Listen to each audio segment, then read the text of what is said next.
Shri Babubhai Zadafia, chief warden civil defence, Ahmedabad. ગઈકાલે કેન્દ્ર સરકારના મોકડ્રીલના કાર્યક્રમની જાહેરાત થઈ.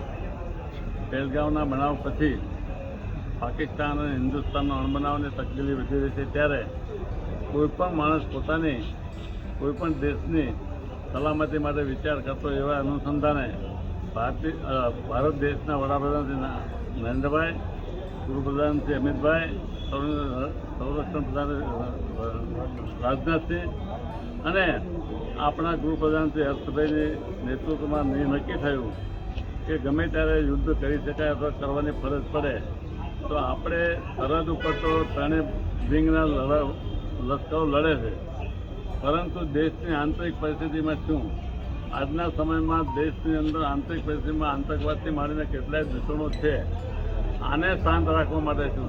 બીજી વસ્તુ એ છે કે પ્રજાને કઈ રીતે ખબર પડે કે યુદ્ધ થયું છે. હવે યુદ્ધ થયું છે તો એની ગભરામણના વધારે હોય, અફવાઓ ના ફેલાય, ગમે ત્યાં દોડાદોડી ના થાય. એટલે કે પ્રજાને અવેરનેસ ઓફ ધ યુદ્ધના વિશેનું વોર વિશેનું જ્ઞાન આપવાનું કામ પણ એનું છે. સાયરન સામાન્ય રીતે સાયરન વાગતી હોય છે યુદ્ધ સમયે.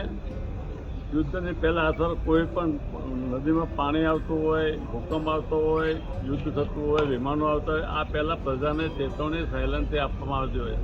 એટલે સાયરન વાગે ત્યારે ગભરાવાની જરૂર, પ્રજાને ચેતવણી આપે તમે તમારી સલામતી જગ્યાએ રોકાઈ જાઓ. કોઈ પણ પ્રકારનો એટેક થઈ રહ્યો છે, ચોમાસું હોય તો વરસાદનો પ્રલય થતો હોય, ધરતીકંપ, અમે તમને કહ્યું. આને અનુસંધાનમાં અમારી સિવિલ ડિફેન્સની વોર્ડન સેવા છે કામ કરે છે. એટલે એ લોકોને સમજણ આપે છે કે ગભરાવાની જરૂર નથી, આમાં અફવા ફેલાવવાની જરૂર નથી. આ એક આપણે બચાવ માટેનો કાર્યક્રમ છે અને આપણે પોતે કે રીતે બચાવ કરો, આપણા સ્વજનોનો કે રીતે બચાવ કરો, સમાજની સેવા કે રીતે એ શિક્ષણ આપે છે.